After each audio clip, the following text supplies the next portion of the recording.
Good afternoon students. आज हम कक्षा 9 के चैप्टर फर्स्ट फ्रांसीसी क्रांति का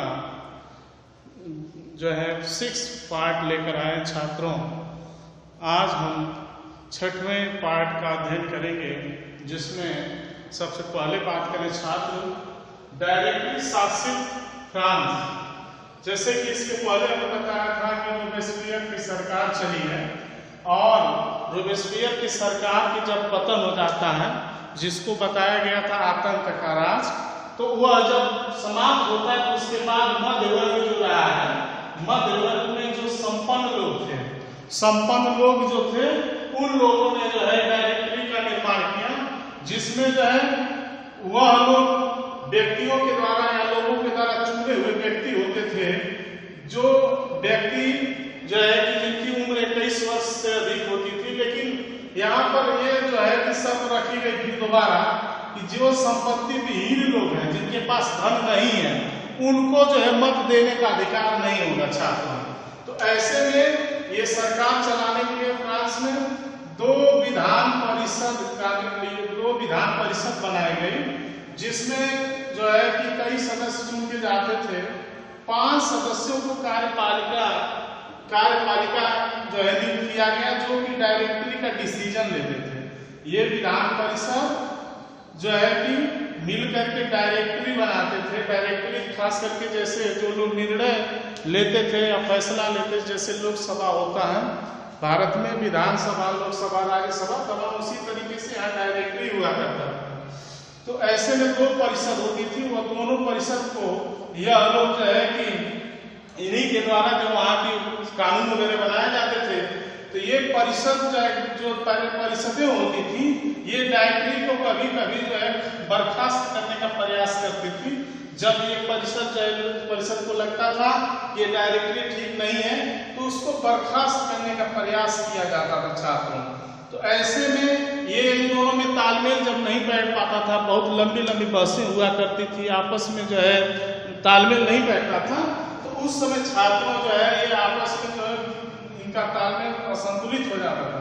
तो यही सब कारण रहा वहाँ का भी हमेशा डायरेक्टरी और फिर परिषद में तालमेल नहीं बैठने की वजह से ही यह फिर नेपोलियन का उदय हुआ। नेपोलियन बोनापार्ट के बारे में इसके जो है पहले अध्ययन कराए हैं छात्रों।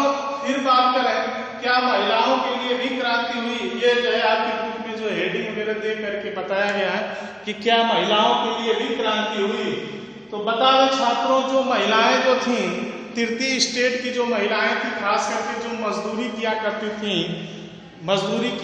थी, वह महिलाएं जो है पुरुष से सिलाई करती थी, महिलाएं तृतीय स्टेट के बुनाई करती थी, कपड़ों की धुलाई करती थी, फल फूल बेचती थी, सब्जियां बेचती थी और संपन्न घरों में जाकर के ये काम करती थी।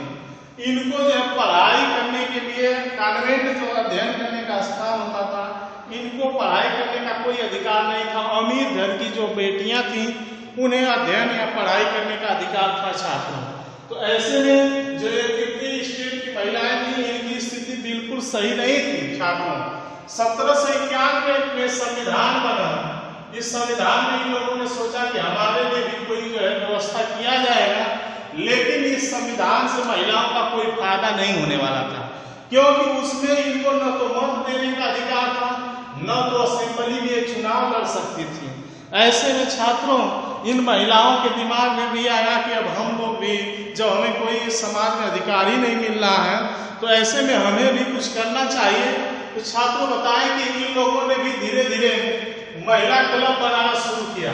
महिला क्लब में तो बहुत से क्लब बने, लेकिन उसमें सबसे जो प्रसिद्ध जो है कि क्लब रहा है the society of revolutionary and Republican women. The society of revolutionary and Republic women, जो कि सबसे प्रसिद्ध जो है इनका एक क्लब बना। क्लब का मतलब संगठन। जैसे एक पार्टी बनाई जाती है, वैसे ही महिलाओं का एक समूह होता था जिसको क्लब कहते थे। तो यह लोग उस क्लब के द्वारा जो संगठन बना करके अपनी बात लोगों से मनवाने का प्रयास करती थी। ऐसे में इन लोगों ने जो क्लब बनाया था, ये जो क्लब जो थे यह समाचार पत्र भी निकालता था सूचना देने के लिए। महिलाओं को आज के समय की तरह उस समय मोबाइल वगैरह नहीं थी, तो सूचना देने के लिए लोगों को ज्यादा से ज्यादा समाचार वगैरह पत्र भी छापना शुरू किया। छात्रों बात करें, क्रांतिकारी सरकार द्वारा महिलाओं की दशा में सुधार हेतु बनाए गए कानून। इसके पहले कोई कानून नहीं था। जब महिलाओं ने भी अपील किया, बड़े स्तर पर आंदोलन किया, तो उसके बाद इनके लिए भी सुधार किया गया कानून में। छात्रों तो कुछ कानून बनाए गए जिसके अंतर्गत महिलाओं को भी स्कूल, सरकारी स्कूल में शिक्षा ग्रहण करने का अधिकार मिला। पहले ऐसा नहीं था, पहले पढ़ने लिखने के लिए इनको कोई इजाजत नहीं थी, लेकिन जब इनको इजाजत मिलती है तो उस समय जो शिक्षा का अधिकार मिला और विवाह करने का स्वैच्छिक अनुबंधन के स्तर पर पंजीकरण की व्यवस्था हुई। पहले क्या था कि महिलाएं अपने शादी विवाह के लिए कोई जिम्मेदार नहीं होती थी, घर परिवार के लोग ही शादी विवाह की जिम्मेदारी लेते थे और जहां उनको नहीं पसंद था रिश्ता वहां भी शादी कर देते थे। ऐसे में महिलाओं को भी जो है उस समय अधिकार मिला कि ये अपनी इच्छा से भी, जैसे आज के समय में कोर्ट में विवाह होता है उसी तरह से उस समय भी वहाँ फ्रांस में भी स्वैच्छिक अनुबंधन के आधार पर जो है पंजीकरण होता था और लोग अगर शादी करना चाहते थे, महिला पुरुष या लड़की या लड़का, तो उनकी शादी की भी व्यवस्था थी। और दोनों पक्षों को यानी लड़की या लड़का दोनों अगर शादीशुदा हो जाते थे, अगर कोई जो है उनको एक साथ रहने में दिक्कत होती थी, तो तलाक की व्यवस्था उस समय थी। तो छात्रों उस समय महिलाओं को ज्यादा से ज्यादा अधिकार जो है मिले और ये महिलाएं जो है धीरे धीरे इनको इतनी व्यवस्था मिली कि कलाकार भी बन सकती थी, अपना उद्योग भी चला सकती थी ये महिलाएं। इतना ज्यादा तो इन आंदोलन के द्वारा इनका फायदा हुआ, इनको जो है कुछ न कुछ छूट मिला, कलाकार भी बन सकती थी, उद्यमी स्थापित माने उद्योग लगा सकती थी, कारखाने भी खोल सकती थी। फ्रांसीसी, अगली बात करें छात्रों, फ्रांसीसी महिलाओं को मत देने का अधिकार की प्राप्ति। पहले तो ऐसा अधिकार नहीं था, लेकिन महिलाओं को बाद में क्यों नहीं अधिकार लोग देते थे। सबसे पहले इसकी बात करें छात्रों, तो उस समय महिलाओं को लोग कमतर जानते थे। उनका मानना था कि पत्नी पति के बीच में पति के कहने के आधार पर ही महिला वोट देती है, अगर परिवार में पिताजी के कहने पर वोट देगी। ऐसे में महिला हमेशा पुरुष के दबाव में रहती है, इसलिए अपने मन का वोट नहीं दे सकती है, इसलिए उनको कोई जो है मत देने का अधिकार उस समय नहीं दिया गया। लेकिन छात्रों आज जो है समय बदल गया है, चुनाव अगर हो रहा है तो अलग अलग पार्टियों के परिवार के लोग भी वोट देते हैं, महिलाएं अलग देती हैं, पुरुष लोग घर के अलग दे देते हैं। कभी कभी ऐसा होता है जैसा जो है उम्मीदवार होता है उसके आधार पर वोट भी पड़ता है, जबकि पहले ऐसा नहीं था। मत के अधिकार का संघर्ष इन लोगों ने ज्यादा दिनों तक किया छात्रों, और अंतरराष्ट्रीय सबसे पहले दिन को तत्काल तो प्राप्त नहीं हुआ अधिकार, लेकिन अंतरराष्ट्रीय स्तर पर 19वीं और 18वीं शताब्दी में के प्रारंभ तक इन लोगों का संघर्ष चला। और 19वीं शताब्दी की बात करें छात्रों, जब 19वीं शताब्दी कहा जाए तो इसका मतलब ये होगा कि 1801 से सन यानी 2000 तक की जो बातें होंगी उसको 19वीं शताब्दी कहा जाएगा। यानी 1800 से 1900 तक की, 1801 से 1900 के जो समय होंगे उसको 19वीं शताब्दी कहा जाएगा। और 1901 से 2000 के बीच में अगर जो समय चलेगा उसको 20वीं शताब्दी कहा जाएगा। और इस समय जो चल रहा है 2000 यानी 21 से या 2001 से जो चल रहा है, ये जो है कि अब जो चलेगा ये जो समय 100 साल तक, इसको बोला जाएगा 21वीं शताब्दी। तो इस समय जो समय चल रहा है उसको 21वीं शताब्दी कहा जाएगा छात्रों। तो इसको आप जान लें कि 19वीं शताब्दी यानी 1801 के बाद से 1900 ईस्वी तक, और 20वीं शताब्दी यानी 1901 से यानी 100 साल बाद तक जो शताब्दी रहेगी उसको जो है 20वीं शताब्दी कहा जाएगा। छात्रों की बात करें 1946 में महिलाओं को मत देने का अधिकार मिला है। 1946 में सबसे पहले फ्रांस में महिलाओं को वोट देने का अधिकार मिला। यह संघर्ष जो है बहुत लंबा चला, यानी कि यह जो शताब्दी के प्रारंभ तक यानी 20वीं शताब्दी के प्रारंभ तक इन लोगों ने संघर्ष किया, लेकिन यह जो उस समय जो वोट देने का इनको अधिकार नहीं मिल पा रहा था। लेकिन लास्ट तक 1946 में महिलाओं को भी वोट देने का अधिकार छात्रों हो गया। फिर बात करें दास प्रथा का उन्मूलन। छात्र बात करें दास प्रथा, पहले जानवरों की तरह आदमी या मजदूरों को भी खरीदा और बेचा जाता था। उस समय कारखाने में काम करने के लोगों को एक स्थान से दूसरे स्थान पर खरीद करके ले जाते थे लोग, और बड़ी बड़ी जो बाउंड्री होती थी कंपनी की, वहीं लोगों को काम करते थे, लोगों से काम कराया जाता था और उसी कारखाने में उनको रहना पड़ता था, उसकी मजदूरी उनको नहीं मिलती थी, यानी फ्री सेवा उनकी थी। अगर ऐसा वो काम करेंगे तो ऐसा नहीं कि उनको मजदूरी मिलेगी। तो इस तरीके से उस समय जो है इस व्यवस्था को दास प्रथा कहा जाता था। उस समय ज़्यादातर जो निग्रो प्रजाति के जो मनुष्य थे अफ्रीका में, काले वर्ग के लोग, ज़्यादा से ज़्यादा उन लोगों को खरीदा बेचा जाता था। लोग एक स्थान से दूसरे स्थान पर खरीद करके उनको हथकड़ी पहना करके एक स्थान से दूसरे स्थान तक लगभग 2-3 महीना लग जाता था यात्रा में, ले जाते थे। और बड़े बड़े जो कारखानों में काम करवाने वाले जो मालिक थे, उद्योगपति थे, वो उन आदमी को खरीदते थे और उनको खरीदने के बाद अपना गुलाम बना के उनसे काम करवाते थे। बड़ी दयनीय स्थिति रही छात्रों। तो ऐसे में दासों की आवश्यकता स्थिति जो है किस तरीके से रही। फ्रांसीसी उपनिवेशों में कैरिबियाई उपनिवेश, जैसे फ्रांसीसी उपनिवेश था, यानी फ्रांस देश का उपनिवेश खास करके अफ्रीकी देशों में जो था कैरिबियाई उपनिवेश था, जो कैरिबियाई क्षेत्र में जो उपनिवेश था, यानी फ्रांस के लोगों ने जो कैरिबियाई क्षेत्रों को अपने कब्जे में लिया था, वहां पर लोग काम करवाते थे। ऐसे में उनको मजदूरी की कमी हो जाती थी, मजदूरों की कमी हो जाती थी छात्रों। तो उस समय कुछ कैरिबियाई उपनिवेश थे, जैसे मार्टिनिक था, गुआडेलूप था, सैन डोमिंगो था, आदि जो थे उस समय के महत्वपूर्ण जो है उपनिवेश थे। तो इन उपनिवेशों और इसके अलावा बहुत से उपनिवेश थे जहां पर तंबाकू, नीम, चीनी, कॉफी इत्यादि की जो है वहां पर खेती होती थी या निर्माण होता था। ऐसे में वहां की आपूर्ति के लिए इनको बहुत काम करना पड़ता था, मजदूरों की ज्यादा जरूरत होती थी। तो ऐसे लोगों को खास करके वहां पर पकड़ के ले जाया जाता था गुलाम बना करके, और जो मालिक था उसको बेचा जाता था और इनसे जो है खेती करवाई जाती थी। इन सब की तंबाकू, नील, चीनी, कॉफी इत्यादि की खेती कराई जाती थी।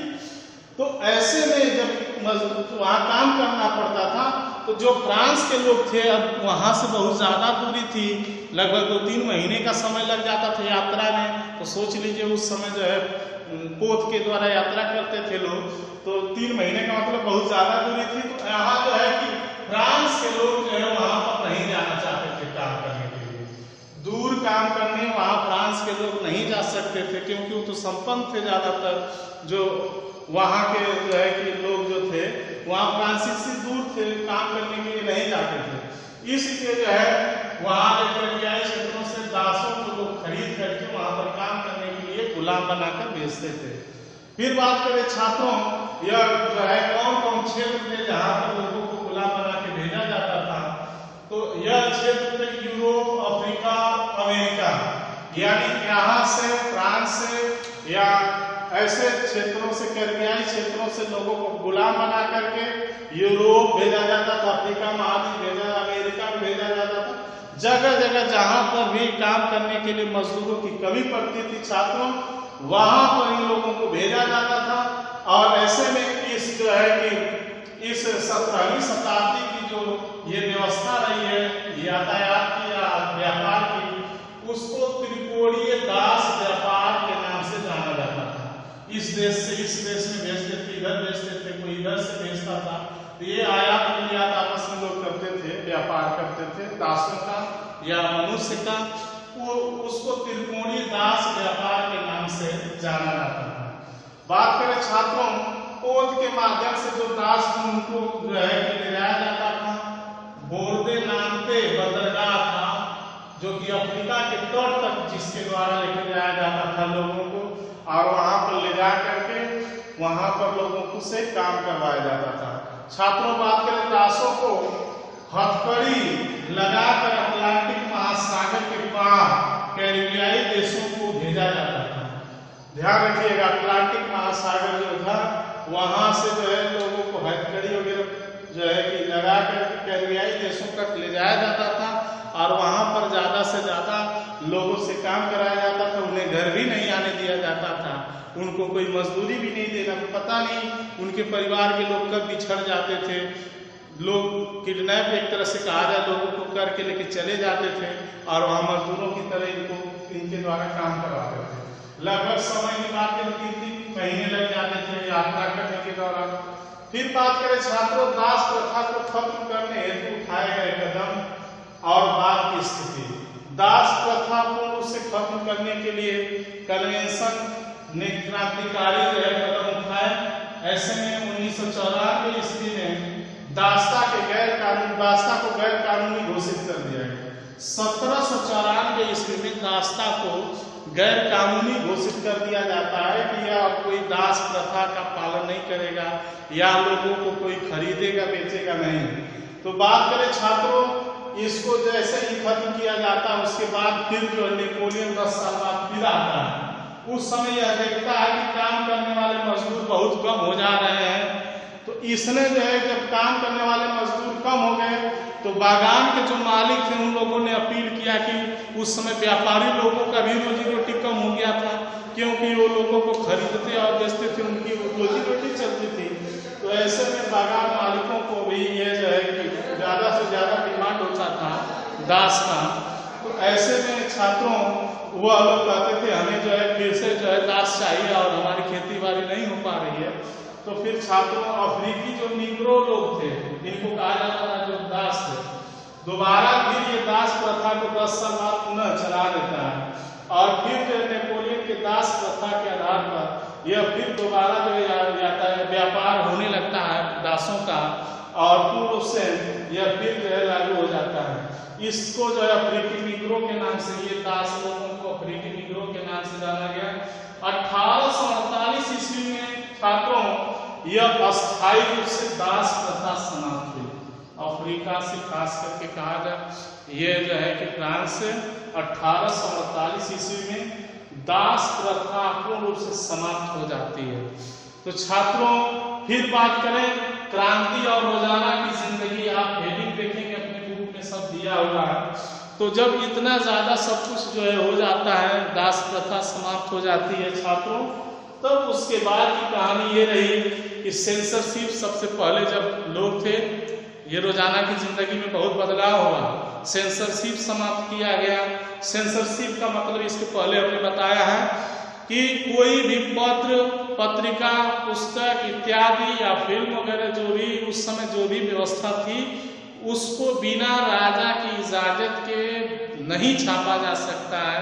राजा के विरुद्ध में कोई चीजें नहीं छापा जा सकता है, राजा की तारीफ किया जा सकता है। ऐसी व्यवस्था को सेंसरशिप कहते हैं। तो सेंसरशिप को समाप्त कर दिया गया, तो जिससे जो है ज़्यादा से ज़्यादा अच्छी किताबें छपने लगी, ज़्यादा से ज़्यादा लोगों का जो है कि उस समय नॉलेज बढ़ा, पत्रिकाएं, समाचार पत्र छपा, लोग भाषण भी देने लगे, पुस्तकें, जुलूस ज़्यादा संख्या में लोग एक साथ निकाल सकते थे और नाटक, संगीत और जो पढ़े लिखे लोग थे वह जो है कि ज़्यादा से ज़्यादा दार्शनिकों के विचार को पढ़ते थे।